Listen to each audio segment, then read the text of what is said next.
Wedding bells are ringing na nga para kay Kiray Celis. Pero kasabay niyan ang pag-ring ng alarm ng netizens dahil sa isang prenup photo ng aktres na disrespectful umano. Nasa frontline ng balitang yan, si News 5 Entertainment Correspondent Von Belinario.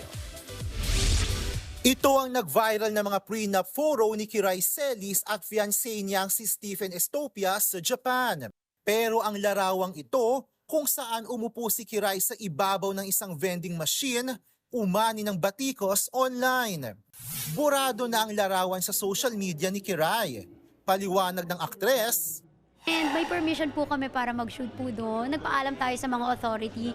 Kaya no harm done, walang kailangan ika-worry. Kasi ako talaga, ayoko talagang pumupunta sa isang bansa na mangmangkal. Sa ibang bansa pa nga, mas mabait pa ako eh. may mensahe rin si Kiray sa mga na-offend sa larawan. And sa mga na-hurt na mga Pilipino or OFW, lalo na sa mga taga-Japan, wag na po kayong mag-alala, wag kayong magalit, wag na kayong malungkot kasi wala pong naagrabyado, nasaktan. And syempre, hindi naman tayo pupunta doon para masira po kayo.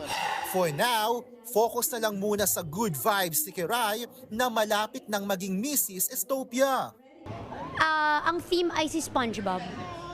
Speaking of prenup, kakaiba naman ang paandar ni Gerald Napoles at Kim Molina.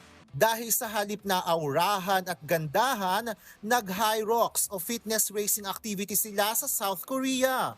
Fitcation talaga. Kaya bilib na bilib din ang kanilang friends sa pa-healthy at fit trip ng dalawa. Sa ngayon, wala pang announcement ng wedding date ang celebrity couple. Nagbabalita mula sa Frontline, Von Belinario, News 5. Mga kapatid, Jervy Wrightson po, eto na nga.